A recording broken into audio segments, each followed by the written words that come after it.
Olá, seja bem-vindo ao Semana Legislativa, nosso jornal com as principais notícias que marcaram a semana aqui na Câmara e em São José. Vamos aos destaques dessa edição. Servidores da Câmara Municipal que completaram 10 anos de serviços prestados foram homenageados durante evento realizado no plenário. Lista de espera: mais de 43 mil brasileiros aguardam por um órgão e a campanha Setembro Verde quer conscientizar a população sobre a importância da doação.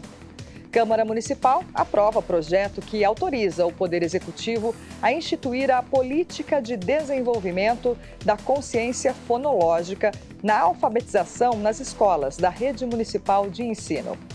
Pesquisa aponta que 80% das mulheres podem desenvolver transtornos como ansiedade e depressão durante o climatério, período que antecede a menopausa. Estudo mostra que geração Z muda de foco e se afasta das carreiras de tecnologia. Cresce o interesse por áreas da saúde. Seja muito bem-vindo. O Semana Legislativa está no ar.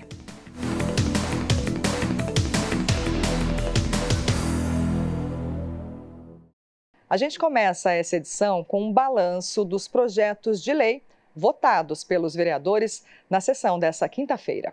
Na 54ª sessão ordinária, os vereadores aprovaram 6 projetos de lei por unanimidade. 2 incluem datas comemorativas no calendário oficial do município, o que cria o Dia da Cultura Pop a ser comemorado em 20 de junho. E o PL, que estabelece o Dia da Teleatendente celebrado em 4 de julho. Outros 2 projetos votados em sessões anteriores e que receberam veto do Executivo voltaram a tramitar na Câmara. Um autoriza a Prefeitura a contatar o paciente com consulta, exame ou cirurgia agendado por meio do aplicativo WhatsApp. E o outro dispõe sobre a matrícula de irmãos em uma mesma unidade escolar da Rede Municipal de Ensino. Além disso, os parlamentares aprovaram 4 projetos que dão nomes a ruas e vielas da cidade. As sessões de Câmara acontecem às terças e quintas a partir das 4 da tarde com transmissão ao vivo pelo YouTube. Servidores da Câmara Municipal que completaram 10 anos de serviços prestados foram homenageados durante evento realizado no plenário. Uma maneira de reconhecer o trabalho que contribui para o desenvolvimento da cidade. Dia de homenagem aos servidores que completaram 10 anos de serviços prestados. A cerimônia, realizada no plenário, marcou os anos de trabalho e dedicação dos servidores efetivos, que passaram a integrar a equipe da Câmara em 2014. O Eduardo foi um dos porta-vozes do grupo e lembrou de parte do aprendizado vivido nessa década. Para mim foi uma novidade, que eu estava vindo do setor privado e não conhecia nada do que era o trabalho da Câmara. Estava muito feliz por ter passado no concurso e fui muito bem recebido pelas pessoas que estavam aqui. Isso foi muito importante para que a gente conseguisse se adaptar aqui ao trabalho da Câmara. 15 servidores atingiram a marca de uma década de serviços prestados, mas as cadeiras, quase todas ocupadas, foram uma demonstração de gratidão de companheiros e familiares que acompanharam toda essa trajetória. O secretário-diretor-geral da Câmara marcou presença e parabenizou os servidores. Eu pude acompanhar o desenvolvimento profissional de vocês, o crescimento, a dedicação e a entrega do dia a dia. Então, sou testemunha ocular e me sinto um privilegiado de tê-los, todos os servidores, e em especial esses 15 servidores que me acompanharam aqui. Vocês têm obras feitas aqui que eu sou testemunha. Vocês entregam, vocês concretizam e vocês fazem essa Câmara Municipal ser grande como ela é hoje. E eu sou muito feliz, muito orgulhoso de tê-los aqui, viu? O encontro também trouxe depoimentos e experiências vividas pelos servidores públicos na última década. Não poderia deixar de agradecer. Eu aprendi, eu cresci muito aqui na Câmara, então foram 10 anos que me transformaram muito como pessoa, como profissional.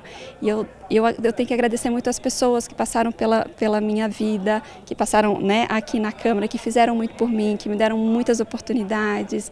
Então eu passei por algumas funções de confiança, alguns cargos de chefia. Hoje eu estou cedida para a Secretaria Municipal de Educação de São Paulo. E tudo isso só aconteceu porque pessoas permitiram que isso acontecesse, pelos convites que eu recebi ou pelas autorizações né, que eu obtive, né, junto da casa. Mais um momento de reconhecimento. Houve ainda a entrega dos certificados que materializaram a homenagem. Parte deles foi recebida das mãos do gestor do Núcleo de Gestão, Finanças e Contratações da Câmara, Guilherme Rodrigues. Ele conhece bem o sentimento. Também é um dos servidores que completa 10 anos na Câmara. Essa homenagem representa para a gente o reconhecimento, né? Pelos 10 anos de serviço que nós prestamos à Câmara Municipal. Muitos momentos, muita história aqui vivida, né? Muitas transformações que nós passamos e algumas delas a gente pôde de alguma forma colaborar. Então, essa homenagem reconhece esse trabalho que a gente conseguiu entregar à casa e também representa assim, um marco para que a gente tenha em frente mais 10 anos também de muita dedicação, né? Com esse reconhecimento. E quem viveu o aprendizado dos últimos 10 anos espera ainda mais do que está por vir. A gente espera que para o futuro a gente tenha tantas conquistas como tivemos até agora nesses 10 anos, né? Em todos os anos que vêm a gente sempre quer algo melhor acontecendo aqui dentro da Câmara e que a gente participe desse algo melhor. A gente nunca sabe o do futuro, o que vai ser, como serão as coisas, então eu gosto de deixar a coisa um pouco acontecer. As expectativas, claro, são as melhores possíveis, mas a gente está sempre aberto para oportunidades de crescimento, para o que vier.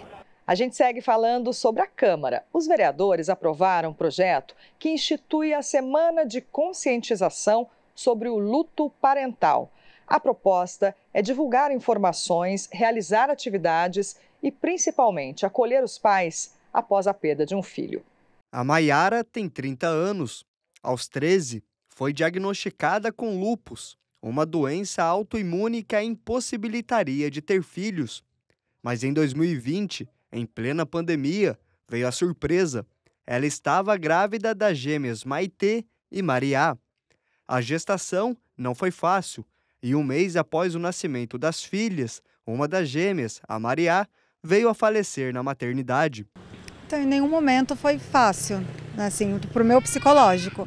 Eu tive depois depressão pós-parto por conta da perda, porque tudo a gente pensou em duas, né? 2 meninas, tudo 2. Dói sempre que vê as coisinhas dela, tudo. É dolorido. A perda da filha impactou toda a família. E 3 anos depois, o medo apareceu mais uma vez. Maiara engravidou novamente do Mateu, que hoje tem 1 aninho de vida. Passei de novo, né, por ajuda psiquiatra, por conta do medo que eu fiquei. Daí depois descobri, fiz a descoberta, daí assim, sabe aquele choque? Que tipo, ai, não é menina? Como que eu vou fazer com o menino? Mas daí parece que todo aquele sentimento que eu tive de perda, parece que ele veio para literalmente somar. Porque ele é a alegria, assim, em criança. Para contribuir com o suporte emocional aos pais que perderam seus filhos, a Câmara aprovou um projeto de lei que institui a Semana de Conscientização sobre o Luto Parental. A proposta também cria, em São José, o Julho Âmbar, um mês dedicado a promover campanhas de conscientização sobre o tema. Não é um processo fácil, é um processo que exige tempo, paciência e essa afobação de eu preciso passar por isso ou eu não vou sair disso, ou tanto uma coisa quanto a outra é ruim, né? Então a gente precisa conscientizar as pessoas que sim, ela vai sofrer, mas vai passar, mas para que passe ela precisa sofrer. De acordo com o projeto, a campanha educativa pretende desmistificar o processo do luto a partir do diálogo, uma forma de reduzir preconceitos e estereótipos sobre o assunto. Outra meta é criar uma rede de apoio e acolhimento às famílias. Muitas vezes a gente está ali vivenciando a dor e a gente não consegue pensar em recursos básicos, sabe? Como, nossa, você precisa sair de casa, você precisa ter contato com a natureza, você precisa se alimentar, né? Quantas pessoas vivenciam luto e passam a não comer, emagrecem muito e começam a vir outras doenças, né? Então ter profissionais e amigos também de fora que saibam o que falar também é muito, muito importante, sem dúvida. A justificativa do projeto ainda aponta que, para existir a compreensão do luto, ele não pode ser evitado. Ao contrário, a partir da informação e orientação, ele tem que ser vivido para existir a aceitação. E aqui um ponto, a depressão faz parte, essa dor, choro é importante. Agora, quando as pessoas não cuidam dessa fase da depressão, isso pode se tornar uma depressão. E aí depois da depressão vem a aceitação. E é o que as pessoas leigas, as pessoas no senso comum esperam? Que a pessoa entre na aceitação e pronto, tinha que ser assim, foi a vontade de Deus. Não, a pessoa está sentindo, existe uma dor ali. E a Maiara sempre vai lembrar com muito carinho da Mariá, uma memória que vai permanecer viva em toda a família. Ano passado perdemos a minha sogra, então a Maite fala, a vovó tá bem, porque ela tá com a minha irmã, que é a Estrelinha, agora eu tenho a Lua e a Estrelinha, a vovó dela é a Lua. Então ela, sabe, na cabecinha dela é tudo tão bonitinho, é tão tudo, sabe, que assim, fica leve de falar. Porque igual todo mundo que ela fala, a minha irmã é estrelinha, olha lá pro céu. E sempre tem uma estrela do lado da lua. Incrível. O Brasil é o segundo país do mundo que mais realiza transplantes de órgãos, atrás apenas dos Estados Unidos. Apesar do desempenho positivo, ainda há muito espaço para atender as mais de 43 mil pessoas que aguardam na lista de espera. Atualmente, quase metade das famílias não aceitam doar os órgãos do ente falecido. Por isso, a campanha Setembro Verde promove ações para sensibilizar a população. Em 2013, o Anderson praticou um gesto de amor, doou um rim à irmã Laura. A ação foi fundamental para salvar a vida dela. Ela teve a minha sobrinha, né, deu à luz a minha sobrinha, e no parto ela teve a pré-eclâmpsia, teve uma doença pré-eclâmpsia, e isso danificou um pouquinho os rins dela, e ela começou a fazer hemodiálise. E nesse momento, a minha mãe entrou em contato comigo, para mim, perguntando se eu poderia ser doador, né? Porque, graças a Deus, o rim funciona bem. E ela me perguntou se poderia ser feito, né? Se eu poderia doar para minha irmã. Aí eu, de bate-pronto, assim, com o maior prazer, falei, não, mãe, pode, né? Salvar a vida da minha irmã, com o maior prazer, né? Hoje, 11 anos depois, ele tem a vida normal e sempre recomenda às pessoas a serem doadoras.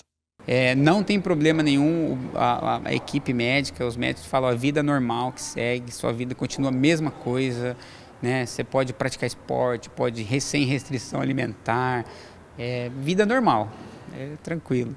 E para incentivar mais atitudes como a do Anderson, foi criada a campanha Setembro Verde. A iniciativa surgiu a partir do Dia Nacional da Doação de Órgãos, comemorado em 27 de setembro.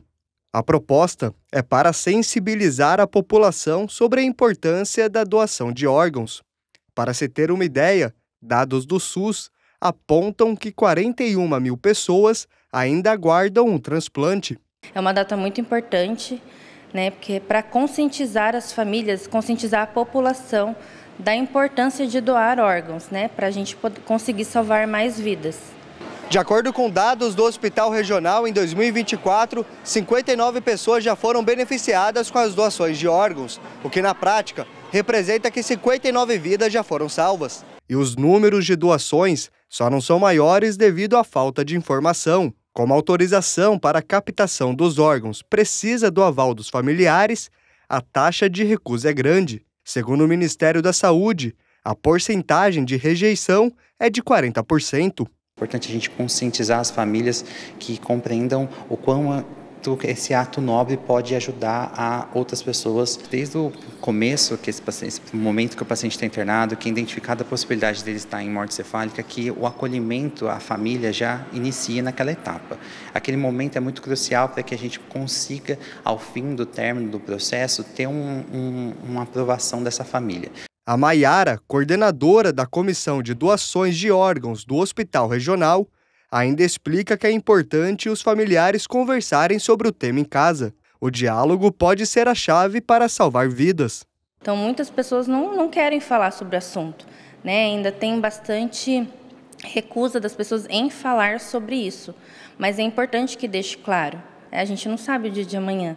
E, às vezes, o seu sim, ele vai salvar muitas vidas. É isso que falta. E o Anderson já sabe, o ato de doar é de solidariedade. Além de salvar quem recebe, É um legado de amor ao próximo que permanece por toda a vida. É um prazer muito grande de doar, você saber que você está ajudando alguém, né? E no meu caso, o dia da cirurgia da minha irmã, né, para mim e para a Laura, foi no dia 9 de outubro. E o meu aniversário é dia 10 de outubro. E eu falo para ela que o presente foi meu, né? Ela me deu um presente, não foi eu que dei um presente para ela. Porque é um prazer enorme você poder ajudar e salvar uma vida e saber que não tem problema nenhum, né? Você vê, fazem 12 anos já que eu fiz a doação e continuo saudável, graças a Deus. A gente fala agora de economia. O estado de São Paulo aparece em primeiro lugar no ranking de liberdade econômica. A conclusão é de um levantamento realizado pela Universidade Mackenzie. Este drone é um dos produtos desta empresa joseense do ramo da aviação, que atua nas áreas de agricultura, defesa e logística. Victor é o CEO da companhia e explica que eles ainda se encontram na fase de pesquisa e desenvolvimento, mas no futuro a expectativa é comercializar os equipamentos. É uma indústria que está já em 3 setores, indo para o 4º agora. Nós temos aqui agricultura, temos logística, defesa, e estamos agora fazendo aí, conforme a necessidade do nosso país, a combate a incêndios. Então, estamos desenvolvendo o produto, não temos um produto pronto, mas estamos mostrando aqui nossas forças, mostrando nossos diferenciais, para que a gente possa sim ter um produto que possa trazer a diferença para o nosso país e para o mundo. É uma empresa global. E para o futuro, empresas como as do Victor devem ganhar cada vez mais espaço. Isso porque, de acordo com dados compilados pelo Centro Mackenzie, São Paulo aparece como o primeiro estado do Brasil no ranking de liberdade econômica. Para a escolha, foram avaliados critérios como gastos do governo, tributação em cima de impostos sobre a renda e produção, além da regulação do mercado de trabalho. Um estado com mais liberdade econômica representa a redução de burocracias e a flexibilização das regras para abrir e operar o negócio. Com menos regulamentações e barreiras, os empreendedores têm mais autonomia para colocar as ideias em prática. Quando você fica preso a alguma coisa, muitas vezes os seus desejos, os seus anseios não conseguem ser supridos. Por quê? Novamente, eu tenho que me submeter a uma realidade. Quando eu tenho essa liberdade econômica, financeiramente, a empresa consegue essas melhores decisões, promover mais empregos, gerar mais renda e se desenvolver, se posicionando no mercado, sua marca, seus produtos e a oferir melhores resultados. Um exemplo claro disso é a facilidade para abrir um CNPJ. Em São José, de acordo com a Sala do Empreendedor, são menos de 24 horas para este processo ser realizado. Fator que incentiva pequenas e médias empresas a entrarem no mercado formal. Antes, o que acontecia? Você tinha que juntar documentação, xerocar, autenticar, entendeu? Ir nos balcões, por exemplo, da junta comercial, prefeitura, o Estado, que a gente chamava de posto fiscal, que é no Cefaz, né? E depois levar na Receita Federal. Então, levava de 60, às vezes 90 dias para você conseguir ter um CNPJ na mão. Hoje não, com as certificações e com o eCPF, a gente consegue ter esse CNPJ com muito menos tempo, por exemplo, em 48 horas ou com menos prazo ainda, dependendo da atividade que ele vai exercer. O estudo ainda aponta que a maior liberdade econômica também está diretamente ligada a uma renda per capita mais alta, redução de desigualdades, aumento na qualidade de vida dos moradores e mais oportunidades na geração de emprego e renda. Todo empreendedor nasce com esse sonho absurdo de gerar emprego, de gerar renda, atingir a questão social e também realizar os seus próprios sonhos.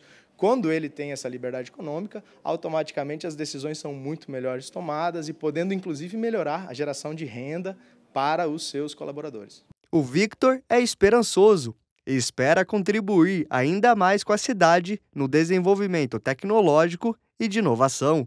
Então, nossa expectativa não é só de avançar em bons setores, e sim trazer muitos empregos, muitas oportunidades e trazer muito orgulho aqui para São José dos Campos, não é verdade? A seguir, vereadores aprovam um projeto que institui a política fonológica na alfabetização nas escolas da cidade. Os detalhes a gente mostra depois do intervalo.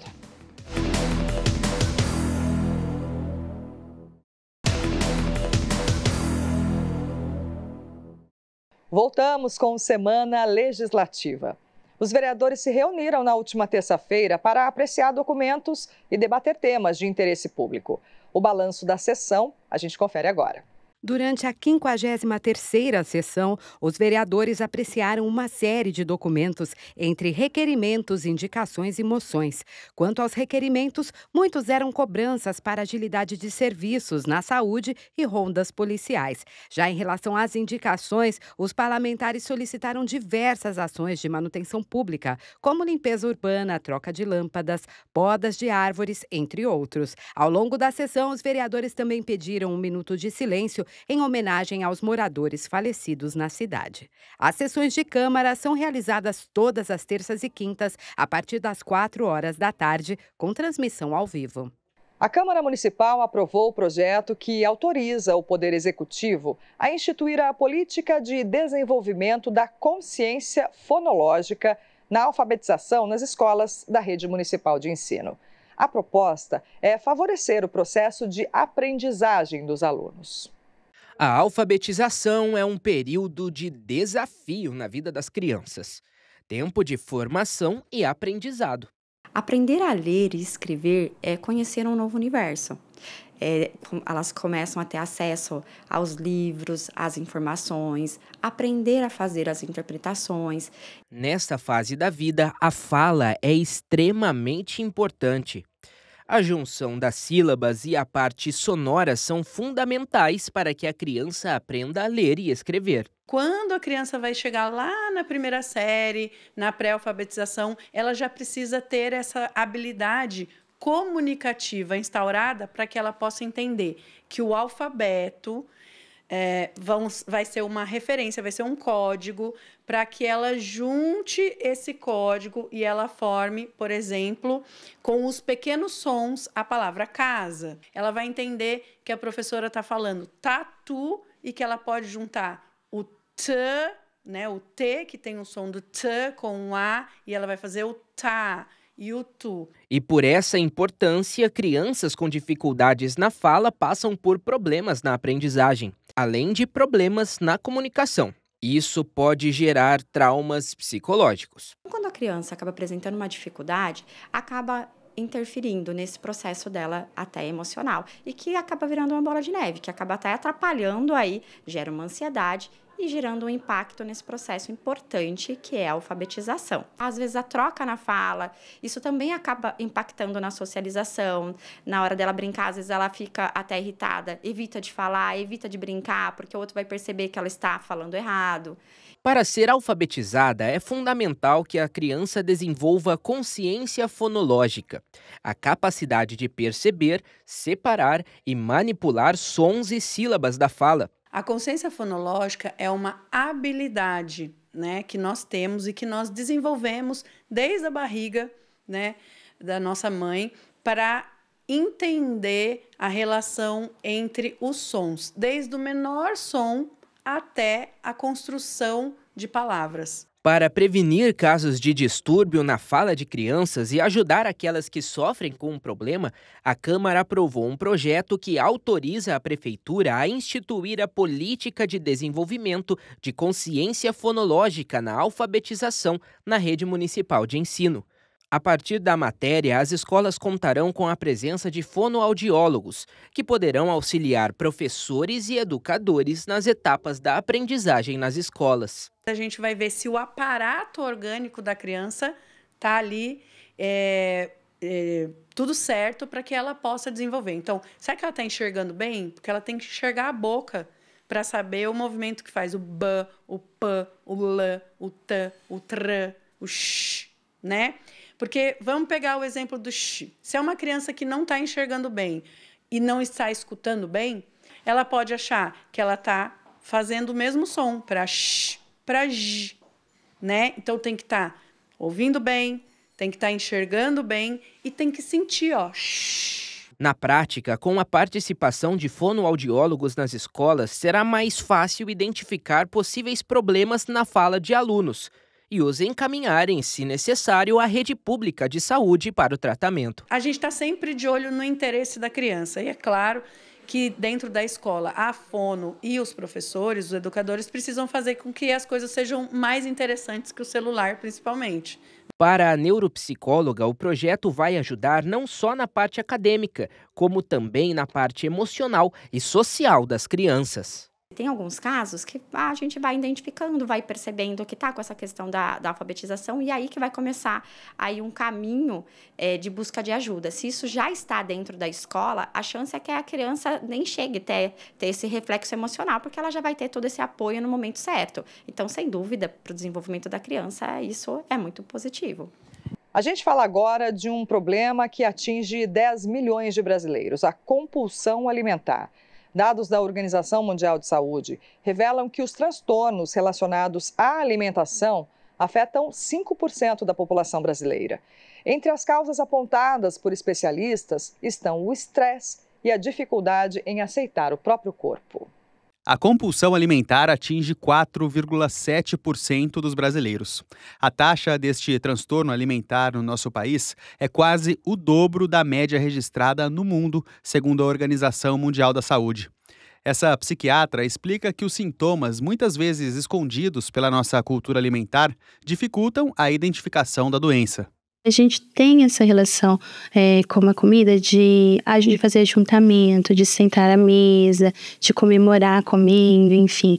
Mas o transtorno alimentar é quando essa relação passa do ponto, é quando a pessoa acaba tendo um sofrimento intenso devido à sua relação com a comida. Repercussão assim, em toda a vida da pessoa, né? Social, ocupacional, em tudo. Entre os jovens, os dados são ainda mais preocupantes. Segundo a OMS, 10% dos adolescentes brasileiros sofrem com a compulsão alimentar. O comportamento, muitas vezes, é desencadeado por situações ou acontecimentos que despertam reações emocionais intensas, os chamados gatilhos. Sintomas emocionais como depressão, ansiedade, também parecem estar associados à compulsão alimentar. Então, uma associação, né, de, por exemplo, sobrepeso e obesidade e sintomas como, por exemplo, depressão, ansiedade ou outros sintomas psiquiátricos, psicológicos, podem ser conjuntamente fatores desencadeantes de compulsão alimentar. A Associação Brasileira de Psiquiatria classifica a compulsão alimentar como um transtorno que afeta de forma significativa a saúde física e emocional dos pacientes. Além disso, pode contribuir para o surgimento de uma série de comorbidades. Uma pessoa com compulsão alimentar, ela pode piorar do quadro de obesidade ou sobrepeso que ela tenha. Ela pode também estar associada a aparecimento de sintomas depressivos e ansiosos e outros sintomas mentais. Então, ela é um fator de risco para a ocorrência de sintomas mentais, ela é um fator de risco para o desenvolvimento de alterações metabólicas, então, toda a parte de síndrome metabólica. Além da compulsão alimentar, outros transtornos alimentares mais frequentes são a anorexia nervosa e a bulimia nervosa. A principal característica desses diagnósticos é a associação entre a falta de controle, seguida da sensação de culpa. Então, comer uma quantidade muito grande ali, onde esse paciente se sente desconfortavelmente cheio, né? Comer uma grande quantidade, onde não há um sinal de fome física, comer escondido, por medo ali de julgamento, por vergonha, e acompanhado de uma sensação ali de fracasso, culpa, um grande sofrimento, onde gera uma ansiedade, né, uma tristeza muito grande em relação a esse comer. Por isso, reconhecer os sinais e sintomas é fundamental para identificar um comportamento disfuncional e procurar ajuda. Geralmente, minimamente, nós falamos do tratamento com a psiquiatria, através de medicações. As medicações ajudam, né, tanto fisiologicamente, né, a regular as alterações fisiológicas que acontecem no nosso sistema nervoso mesmo, e com a ajuda de um nutricionista e de um psicólogo, né? Então, juntos, essa equipe ajuda a pessoa a reconstruir, ressignificar a relação que ela tem com a comida. É um passinho de cada vez, mas costuma funcionar. Os vereadores aprovaram um projeto que institui o mês Maio Consciente. A ideia é promover ações de cuidado e promoção da saúde mental materna. Juliana engravidou no início da pandemia e se viu em meio a medos, dúvidas e a ansiedade com a chegada da maternidade. O que era para ser um momento feliz se tornou uma angústia. Eu tinha medo de morrer, de acontecer alguma coisa com meu filho, como que ia ser. Eu percebi que eu estava criando neuras além, né? Além do que a gente já tem quando está grávida, assim, sabe? Eu estava pensando muito, o foco era muito nisso, assim. Então eu vi, opa, pera, não tá legal isso, não conseguia dormir, né? Comia muito, né? Tanto que eu engordei 30 quilos durante a gestação, assim.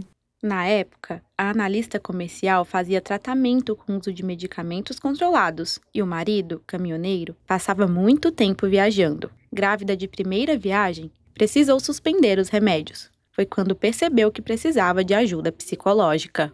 Eu ficava já pensando na situação e já tentando pensar no que ia fazer, e isso me causava uma ansiedade, né? E aí também do meu marido estar longe, então assim, como que ele ia ser como pai, como que ele ia ser como estar longe, não ter ajuda. Com o objetivo de promover ações de conscientização, incentivo ao cuidado e promoção da saúde mental materna, a Câmara aprovou um projeto de lei que institui o mês Maio Consciente. Políticas públicas como essa auxiliam na desmistificação e no combate à desinformação do tema. Junto com a gestação, alterações hormonais, angústia, medo, porque é um novo que vai se abrir de frente dela. Tem o medo do parto, né? O Brasil aí é campeão nas violências obstétricas, então tem todo o medo de passar por essa violência também. Então tudo isso vai tornar com que ela consiga encontrar um ambiente de apoio, de acolhimento com outras mulheres e também com profissionais.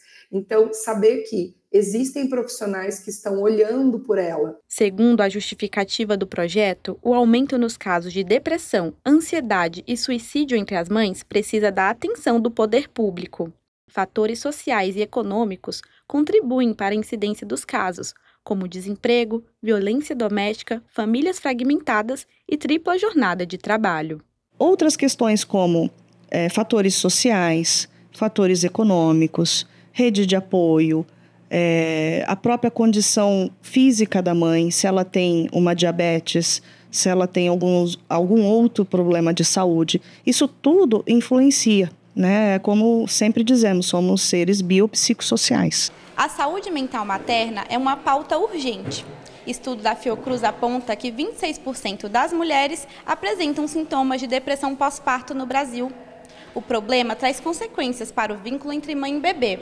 Por isso, receber apoio e tratamento médico são fundamentais neste momento. A expectativa do projeto é garantir apoio e acolhimento às mães. E tão importante quanto as políticas públicas sobre o tema é a necessidade de uma rede de apoio durante a gestação e o pós-parto. A principal coisa durante uma gravidez e depois do parto é sobre a rede de apoio. Isso faz toda a diferença na vida da mãe. Ela precisa de uma boa rede de apoio, familiares, amigos, equipe médica, esclarecimento, apoio psicológico e, se necessário, se ela tiver essa condição, também o apoio psiquiátrico. Para Juliana, o apoio psicológico foi essencial durante a gravidez. Com a saúde mental em dia, ela teve a segurança para cuidar do filho. Hoje, o Pedro está com 4 anos e Juliana enxerga a maternidade de outra forma. Você precisa entender que, além de mãe, existe uma pessoa. E essa pessoa precisa ser cuidada, primeiramente, para depois poder cuidar. Hoje em dia, eu falo que eu tenho motivação a mais, né? Além de mim, eu tenho que estar bem para o meu filho, né? Eu tenho que estar bem para ele poder ter uma mãe saudável, né? Por mais tempo possível, né? Da vida dele. A gente segue com o tema saúde da mulher, mas agora para falar sobre aquele período antes da chegada da menopausa, que é chamado de perimenopausa ou climatério. Essa é uma fase de muitas oscilações hormonais que podem trazer desconforto. Um estudo apontou ainda que é alto o risco de desenvolver transtornos mentais, como depressão e ansiedade. Aos 59 anos, Cristiane vive um momento que todas as mulheres vão passar um dia: a menopausa. Os sintomas começaram a aparecer 10 anos atrás. Às vezes eu me sentia meio entristecida. Assim, do nada, alguma situação comum na vida da gente, né? Eu me sentia assim, nossa, mas por que eu estou tão triste? Por que eu estou tão sensível a algum fato? E também eu ganhei um pouquinho de peso. E como eu não mudei a alimentação, não tinha nada diferente, foram também sinais de que alguma coisa estava acontecendo. A menopausa é o período que marca o fim da fase reprodutiva feminina, que ocorre geralmente entre 45 e 55 anos. Os sinais característicos são ondas de calor e alterações no sono, na libido e no humor. A menopausa é a ausência de produção hormonal pelos nossos ovários. Na prática, a mulher na menopausa, ela fica um ano inteiro sem menstruar. Então, muitas mulheres começam com uma irregularidade menstrual, mas a gente conta um ano. Então, uma mulher que ficou, 6 meses e menstruou, ela zera a conta dela e começa a contar novamente. O período que antecede o final da menstruação é chamado de perimenopausa. Essa é uma fase que, além dos sintomas físicos, também podem afetar a saúde mental. Um estudo da Universidade de Cardiff aponta que 70% das mulheres acima de 45 anos desenvolvem transtornos mentais nessa fase da vida, como a depressão e a bipolaridade. Nós temos essa combinação, né? Mente, a parte biológica, então tudo isso vai contribuir a uma alteração hormonal, né? Então ocorre bem semelhante quando o início da adolescência, aquela transição da puberdade, né? É comum a gente falar, a menina fica mais irritada, né? Ela está mais impaciente. O mesmo vai acontecer nesse período da menopausa. E isso, se a gente também nós temos que pensar num fator, o estresse, né? Então vai depender da condição social, econômica, o estilo de vida de cada pessoa, as pressões que ela enfrenta, que isso também vai poder fazer com que essa pessoa tenha mais alterações do humor, mais alterações quanto à ansiedade do que outras. No início dos sintomas, Cristiane sentiu as mudanças no corpo, principalmente no humor. Eu senti que eu fiquei um pouco mais ansiosa e em algumas situações novas eu senti um pouco de medo. Por exemplo, um passeio para um lugar diferente, novo, aí eu me pegava, poxa, mas o que está acontecendo? Para amenizar o sofrimento das mulheres neste momento de flutuações hormonais, o tratamento mais indicado é a reposição de hormônios. O que a gente produz no ovário, as mulheres? Estrogênio, que é o hormônio mais importante, feito em maior quantidade nas mulheres, progesterona e testosterona. Então a gente vai repor esses 3 hormônios. Hoje em dia a melhor via de reposição de progesterona é por via oral, que modula muito o sono, humor, e ela traz uma melhora na proteção mamária e na proteção óssea, é super importante. E estrogênio e testosterona a gente prefere fazer hoje por via de gel, que é a melhor absorção, ou na via de implante. Além disso, manter uma alimentação saudável e atividade física regular são medidas simples, que incorporadas aos hábitos diários da vida, podem minimizar os sintomas da menopausa e ajudar no controle da saúde mental. Tem muita coisa que a gente consegue melhorar com atividade física e alimentação, principalmente sintomas como ansiedade, depressão, tentar dormir na hora que é para dormir. Então, a noite foi feita para dormir. À noite é muito importante a gente estar, no máximo, meia-noite a gente tem que estar dormindo, porque nesse horário também, mesmo na menopausa, a gente vai liberar a melatonina, que é um hormônio super importante para a gente entrar num sono REM, descansar, e ele é um grande orquestrador dos nossos outros hormônios. Junto com a chegada da menopausa, também vem os tabus envolvendo o tema, como o envelhecimento e questões ligadas diretamente à autoestima da mulher. Mas, para a psicóloga, encarar essa fase da vida de maneira leve é essencial. Não é pegar num estigma, num estereótipo, eu preciso ser insuperável, eu preciso estar bem todos os dias. Entenda que ter os pensamentos negativos é nesse momento. Amanhã você vai se esforçar, fazer outras coisas, né? E procurar superar isso. É uma luta, é um investimento eterno, mas é possível sim viver dias melhores. Depois do intervalo, Geração Z muda de foco e se afasta das carreiras de tecnologia. O interesse agora é pela área da saúde.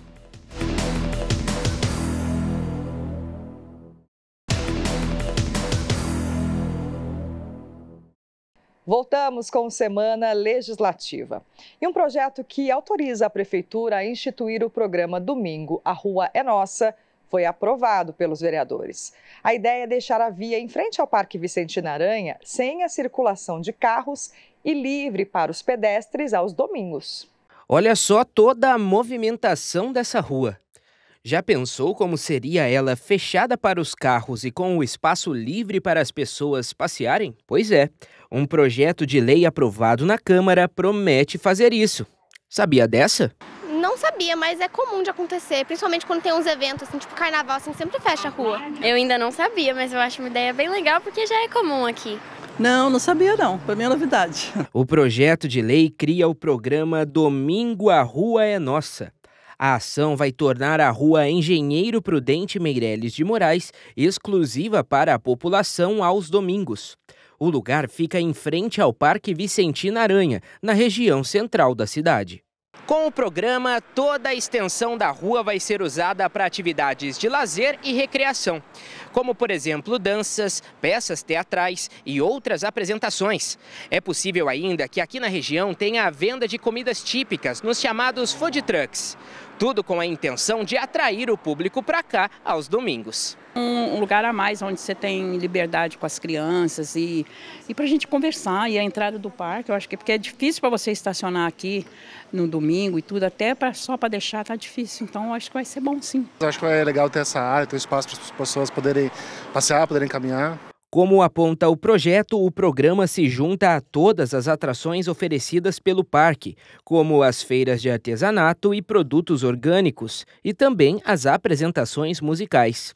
Com a iniciativa, o poder público espera ampliar o número de pessoas que frequentam o espaço, já que mais atividades serão oferecidas agora no entorno do parque. Eu adoro, eu sou super da área de exercício físico, eu danço, eu corro, eu adoro exercícios, então eu acho muito legal. Aproximadamente 50 mil pessoas visitam Vicentina Aranha por mês, e aos fins de semana o movimento costuma ser maior. Agora, com a aprovação do projeto, já tem muitas famílias se programando para aproveitar o domingo com uma rua inteira de lazer. Eu acho uma boa ideia, eu viria com a minha família. Trazer os netos para passear, né? O volume de vendas nos brechós registrou alta de 30% em 2022, na comparação com o ano anterior. O número é da Associação Comercial de São Paulo e revela o potencial do mercado de roupas usadas, que além de movimentar a economia, é visto como alternativa para evitar o descarte que afeta o meio ambiente.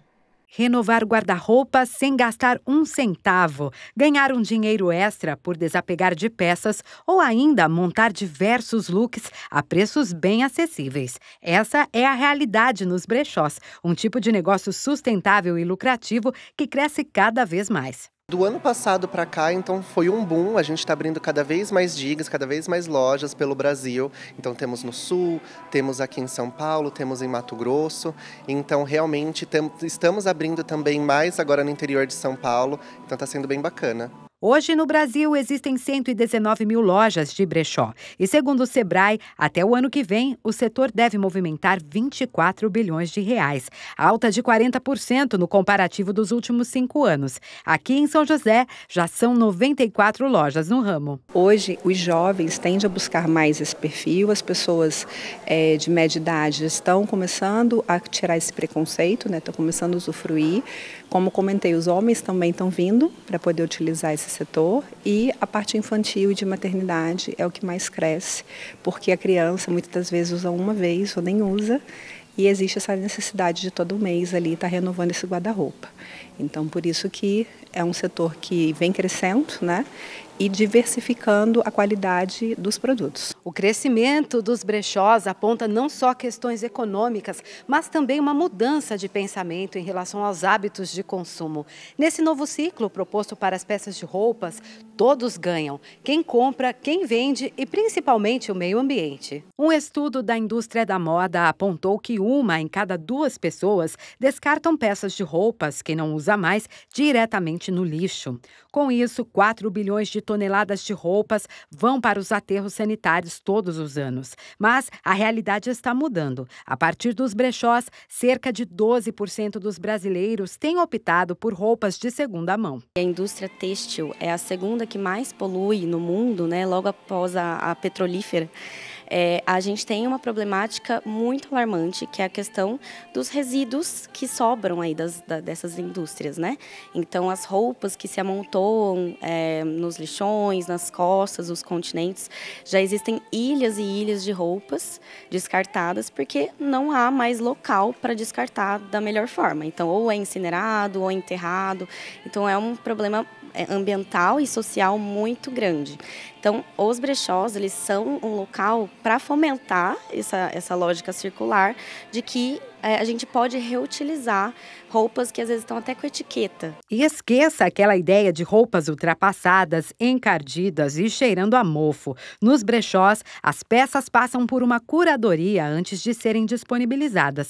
Há peças e acessórios para todos os públicos. A gente tem um processo que ele é rigoroso em relação à qualidade das peças, então realmente a gente pega peças que só estão em bom estado, que são peças sem avarias, peças que não foram muito usadas, então assim, a qualidade realmente é muito boa, então muitos dos clientes vêm até a Colab e falam assim, nossa, mas parece que essa peça nem foi usada. Com o público crescente e o suporte da internet, os brechós têm virado tendência no Brasil. As redes sociais são um grande aliado e tem muita página engajada em apoiar práticas de consumo mais responsáveis. Com toda essa publicidade, o setor é uma excelente opção para quem quer empreender. É um mercado que chama a atenção dos jovens, por isso que vem crescendo e a tendência é crescer nos próximos anos ainda mais.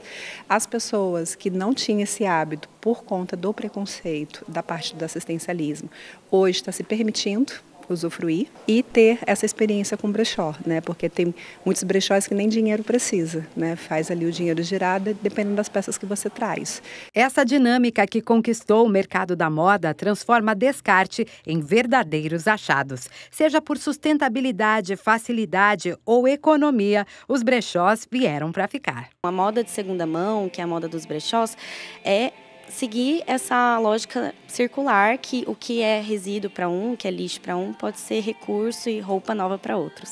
Jovens da geração Z, formada pelos nascidos entre 1994 e 2010, e por isso são chamados de nativos digitais, estão se afastando das carreiras de tecnologia. E um dos motivos seria a busca pelo equilíbrio entre vida pessoal e profissional. A Carla, em breve, vai ser uma técnica em enfermagem. A dedicação nas aulas é um sinal de que a futura profissão é encarada como um propósito de vida. Eu descobri um tumor cerebral e eu fiquei 25 dias no hospital.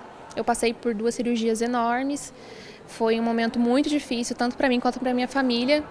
E eu costumo falar que eu não teria conseguido se eu não tivesse a minha família e a equipe de enfermagem comigo, porque principalmente quando eu estava na UTI eu fui cuidada por pessoas maravilhosas. E eu comecei a pensar, poxa, é para isso que eu quero fazer enfermagem, eu quero ser esse tipo de profissional quando eu ver um paciente numa cama de UTI.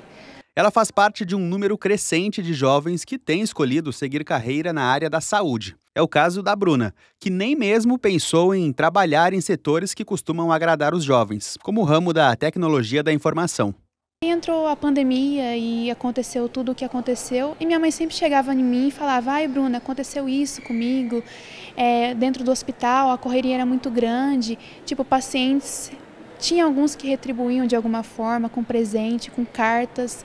Então assim, eu acho que ver toda aquela situação me fez mudar de ideia, perceber que pessoas precisam da gente. E as empresas de tecnologia já não chamam tanto a atenção da geração Z. Segundo pesquisa da National Society of High School Schoolers, uma sociedade de honra acadêmica presente em mais de 170 países, na hora de escolher uma profissão, aqueles nascidos entre 1997 e 2012 têm se afastado dos empregos tradicionais de tecnologia, e a nova tendência é a escolha pelo ramo da saúde. A pandemia pode explicar essa inclinação. Para os jovens, esse período mostrou a importância do cuidado com o bem-estar e com a saúde mental.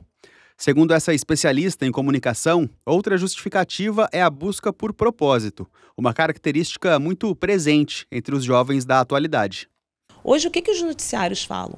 Né? Seca, o mundo, o planeta, a atmosfera, tudo se acabando, né? Se a gente não tem planeta, se eu não tenho saúde, eu não existo, né? Eu não vivo. O ser humano precisa de planeta, ele precisa de saúde, precisa de ar, precisa de água. Então é natural que quando você tem mais acesso a essa informação, a sua tendência seja brigar para que isso seja melhor. Ainda de acordo com a pesquisa, os principais valores que a geração Z busca em empregadores estão ligados ao bem-estar e ao equilíbrio da vida. A saúde é citada como prioridade número 1, sendo desejada por 72% dos entrevistados. A expectativa de sucesso e reconhecimento profissional se mantém. Os jovens ainda têm o objetivo de trabalhar em grandes corporações, mas em vez de gigantes da tecnologia, agora eles miram hospitais e organizações de saúde. É o caso da Laísa. Ela está no 2º ano da faculdade de medicina. Ainda tem muito a aprender, mas já carrega a certeza da área que deseja atuar.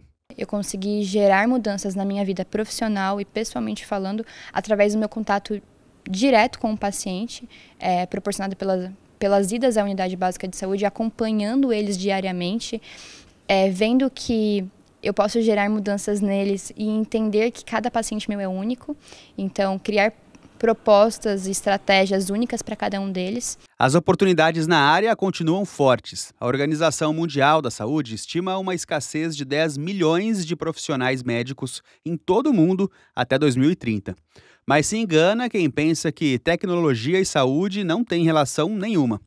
A diretora administrativa e financeira dessa faculdade de medicina em São José afirma que os assuntos estão cada vez mais integrados. É uma escola de medicina, mas ela é extremamente tecnológica, porque essa geração busca também muita tecnologia e então a gente tem que atrelar o conhecimento à tecnologia, o investimento em tecnologia para atrair esse público para que ele entenda que é o que ele busca também, né? Então, assim, é a área de saúde, mas muito ligada à tecnologia.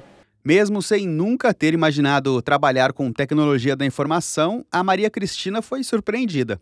Teve que conhecer o assunto nas aulas de engenharia biomédica, uma matéria que a fez perceber que hoje a inovação está presente em todas as profissões. Não é mais o que a gente estava acostumado com aquele clássico da medicina, né? Que é sentar, ver o paciente, isso sempre vai ser o principal, mas como inserir as grandes mudanças, as grandes questões que estamos passando enquanto comunidade, né?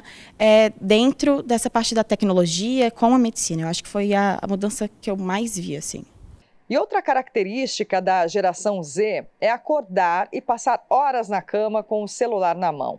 Um comportamento que tem se tornado cada vez mais frequente e desperta preocupação, já que pode trazer prejuízos físicos e mentais. E até mesmo os adultos estão se rendendo a esse hábito. Acordar e, ao invés de levantar, passar horas nas redes sociais fazendo absolutamente nada. Essa prática, que muitos associam à procrastinação, agora tem um nome: bed rotting, que na tradução literal significa apodrecer na cama. Significa, na realidade, você ficar na cama por muito tempo exercendo um autocuidado, que na realidade de autocuidado não tem nada. Tem, na realidade, uma procrastinação instalada aí. E isso tem prejudicado muitos jovens, principalmente da geração Z, que são aquelas pessoas que nasceram a partir de 1996. E tem trazido repercussões muito antagônicas, porque essa geração defende que é um autocuidado, mas a realidade tem mostrado que isso está sendo muito maléfico para a saúde mental destes jovens. A Graziella conhece de perto essa realidade. Autônoma, todos os dias ela segue um ritual. Acorda tarde e, antes de começar o dia, sempre pega o celular. No final de semana, então, se puder, estica um pouquinho na cama. Aí perde até a noção de quanto tempo ficou nas telas. Eu sou uma pessoa agitada, né? Mas na hora que eu acordo, eu gosto de ter o meu momento mais devagar. Mas a minha rotina é acordar, tomar o meu café, voltar para a cama e ficar nas redes sociais pelo menos 1 hora. Assim como Graziella, milhares de pessoas ao redor do mundo também passam um bom tempo olhando o celular na cama depois de acordar. O termo foi popularizado no TikTok, onde já soma mais de 74 milhões de menções. Muitos defendem esse tempo como uma forma de alívio da rotina exaustiva. O autocuidado é como, domingo eu vou ficar o dia inteiro na cama para descansar um pouco. Ok.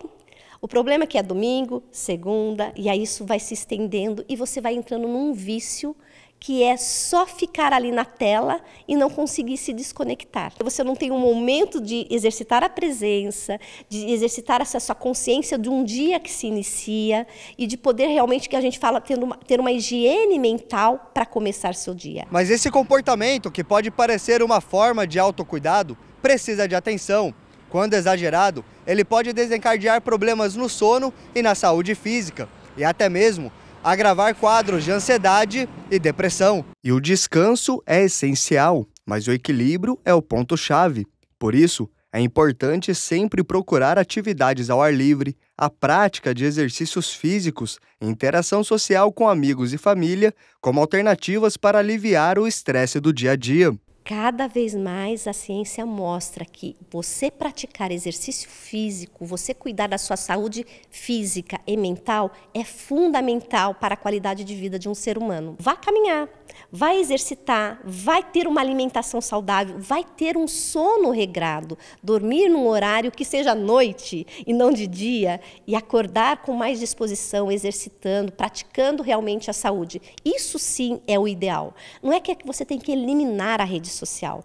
A questão é o tanto, não é o que você faz, é o tanto que você faz determinada coisa. E a Graziela aprendeu a lição. Sempre que pode, ela busca viver mais e se conectar menos. Eu tenho esse momento que 1 hora é hábito de eu mexer no celular. Depois aí eu já nem mexo mais.